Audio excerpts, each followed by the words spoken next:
Graça e paz, irmãos, graça e paz, amigos, graça e paz, companheiros da Igreja Batista da Vila Guilhermina, sejam muito bem-vindos a mais um Boa Noite com Jesus, o nosso programa de devocionais que vai ao ar toda segunda, quarta e sexta, sempre com um dos pregadores da nossa igreja. Quero te convidar também a estar participando das nossas demais atividades. Toda terça-feira, 19h30, culto de oração, sempre na direção do irmão Marinho. Domingo, 9 horas da manhã, voltamos com a nossa Escola Bíblica Dominical. 9 horas, irmãos, 9 horas. 1h30 de aula, 10h30, está todo mundo liberado para ir para casa fazer aquele almoço de domingo, tá bem? Vem estar conosco, venha crescer no conhecimento da Palavra de Deus. Te convido também a estar conosco, 19h30 também do domingo, para nosso culto público de adoração. Temos tomado todos aqueles cuidados exigidos pelos órgãos governamentais, espaçamento, uso do álcool em gel e uso de máscara. Você é muito bem-vindo para estar conosco.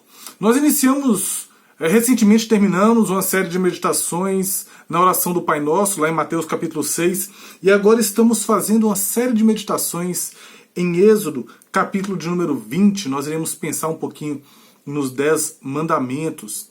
Semana passada fizemos uma prévia, o primeiro mandamento, que se encontra no versículo de número 3, onde nós pensamos um pouquinho sobre não ter outros deuses diante de nós. E esses deuses, eles não precisam ser deuses físicos, eles podem ser deuses que nós idolatramos, que nós colocamos na frente de Deus, sem que eles sejam algo palpável, sem que sejam algo material. Não é uma imagem, não é um símbolo, um ícone, mas algo que nós colocamos à frente de Deus. Isso pode ser o trabalho, pode ser a nossa família, pode ser os nossos sentimentos e principalmente o nosso próprio coração. E aqui Moisés começa o seu segundo mandamento, que percorre do versículo 4 até o versículo de número 6, e nós iremos falar sobre esse nesse dia. Êxodo 20, de 4 a 6. Não farás para ti imagem de escultura, nem semelhança alguma do que há em cima, nos céus, nem embaixo, na terra, nem nas águas debaixo da terra. Não as adorarás, nem lhes darás culto, porque eu, o Senhor teu Deus, Deus zeloso, que visito a iniquidade dos pais até a terceira e a quarta geração daqueles que me aborrecem, e faço misericórdia até 1000 gerações daqueles que me amam e guardam os meus mandamentos. Aqui Deus especifica bem o que ele não quer que seja feito. Deus não quer que seja feito imagem daquilo que ele criou, da sua criação, para que adoremos. E até mesmo uma pseudo-imagem que nós possamos inventar ou ter em nossas mentes da própria pessoa de Deus. Fazer uma imagem de um triângulo, de uma coisa desse tipo, que nós entendemos como Deus. Ele fala para que nada disso seja feito. Até mesmo porque tudo aquilo que nós fazemos, por mais perfeito que seja, jamais irá refletir ou irá mostrar a totalidade da perfeição da obra de Deus. É abominável para o Senhor que nós peguemos um pedaço de madeira e desse pedaço de madeira nós tiremos uma parte e façamos um banco para nos sentarmos, com outra parte nós queimemos no fogo para nos aquecermos, outra parte nós assemos um pão para nos alimentarmos, e com o restante que sobra nós fazemos um ídolo e adoramos aquele ídolo, esquecendo que na verdade existe um Deus muito superior a tudo isso, que deu a árvore da onde nós tiramos a madeira. Ele é o Criador de todas as coisas, Ele é Senhor sobre todas as coisas, e Ele merece ser adorado sem nenhum tipo de comparação. Tudo que Ele criou para o adorar, mas não foi criado para que nós olhássemos para aquilo como mini-deuses. Então ele abomina esse tipo de coisa. Deus abomina imagens de escultura, principalmente quando elas têm... Exatamente quando elas têm esse aspecto de culto. Olhe para você ver. Não farás para ti imagem de escultura, e ele começa a falar das coisas que existem. Não as adorarás. Não faça uma imagem e você a adore. Deus não é contra a pintura, Deus não é contra a arte, mas Deus é contra essas coisas ocuparem o lugar que Ele merece em nossas vidas. E aí ele continua aqui, a partir do versículo 5, ele fala o seguinte: porque eu sou o Senhor, teu Deus, Deus zeloso. Quando Deus fala que ele é um Deus zeloso, quando ele fala que ele é um Deus que se preocupa, está descrevendo a paixão que ele tem pelo nome dele e o cuidado que ele tem com o nome dele. Nome esse que nós vimos semana passada foi colocado sobre mim e sobre você à medida que ele nos libertou do nosso antigo Egito, do nosso cativeiro de pecado. Então Deus não quer que nós, esquecendo de onde ele nos tirou, nós nos voltemos para as coisas que encontramos na jornada e venhamos a colocá-las como imagens diante dele. E ele continua, e agora entra uma parte bem interessante do texto. Que visito a iniquidade dos pais nos filhos até a terceira e quarta geração daqueles que me aborrecem. Aborrecer é desobedecer deliberadamente. Aborrecer é fazer pouco caso para os mandamentos de Deus, para as ordenanças que Deus nos deixa. E esse versículo é uma das maiores maldições em termos de alcance que a gente encontra na Sagrada Escritura. A terceira, a quarta geração daqueles que me aborrecem. Isso é muito importante, irmãos, porque se eu e você amamos a Deus verdadeiramente, e se eu e você amamos os nossos filhos e os filhos dos nossos filhos, que nós queremos assentar nos joelhos os nossos netinhos, nós iremos amar a Deus de todo o nosso coração. E vivendo essa vida de amor, nós podemos testemunhar aos nossos filhos. Se você ama a Deus, guarde os seus mandamentos. Se você ama a Deus, obedeça a tua santa palavra. E isso irá evitar que a sua geração, que os seus filhos se afastem deliberadamente de Deus. Obviamente, os nossos filhos podem ter a escolha de se afastar de Deus.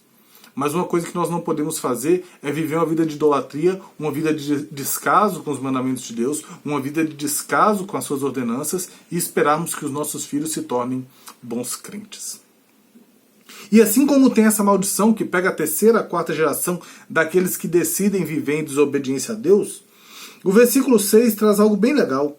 E faço misericórdia até 1000 gerações daqueles que me amam e guardam os meus mandamentos. A maldição alcança 2, 3, 4. Mas a bênção do Senhor alcança até 1000 gerações daqueles que o amam. Amar a Deus.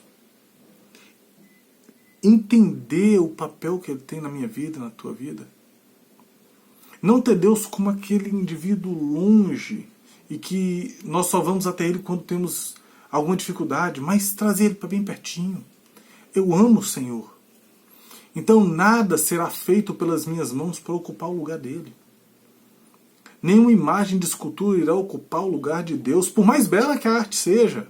Ela é apenas arte.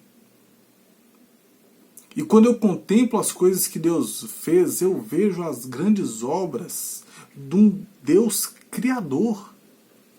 De um Deus que pinta com as mais belas cores, de um Deus que esculpe com os mais belos materiais. As montanhas, as árvores, as aves, o céu, o mar. Ele criou aquilo para o qual temos que contemplar, não com o sentido de adorar essas coisas, mas entendendo que existe um Deus acima de todas as coisas criadas, e este é digno de adoração. E quando nós conseguimos amá-lo profundamente, guardar os seus mandamentos profundamente, quando nós conseguimos nos importar verdadeiramente com quem Deus é, nós iremos transmitir isso para os nossos filhos. Uma coisa que é bem interessante, eu torço para o Atlético. E eu torço para o Atlético porque meu pai torce para o Atlético. E meu pai torce para o Atlético porque meu avô torcia para o Atlético. E o meu filho está aprendendo a torcer para o Atlético por causa disso. O meu avô amava o Galo, e assim meu pai passou a amar o Atlético. Eu passei a amar o Galo e meu filho está aprendendo a amar o Galo também. Por que isso é tão fácil com um time de futebol, mas é tão difícil transmitir o amor à pessoa de Deus para as próximas gerações?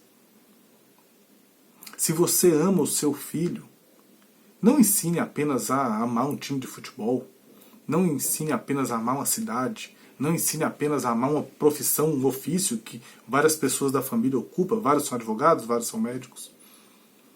Ensine seu filho a amar o Criador de todas as coisas. Aquele que criou você e que criou ele também. E se você fizer isso, ele amará a Deus profundamente. E te amará profundamente. E ensinará o filho dele a amar Deus profundamente. E assim o nome de Deus será exaltado através das gerações por toda a terra. Quando nós decidimos não fazer imagens de escultura, quando nós decidimos amar o Senhor, quando nós decidimos obedecer os seus mandamentos, Ele abençoa as nossas gerações. E é o que a palavra de Deus diz. Como temos feito sempre, vamos orar, pedindo ao Senhor que nos abençoe nessa noite que se encerra. Pai bendito, graças te damos, Senhor. Te louvamos por essa noite. Obrigado, Senhor, porque nós temos o entendimento de que nada feito por mãos humanas, Pai, pode ocupar um lugar do Senhor Criador, do grande artista do universo.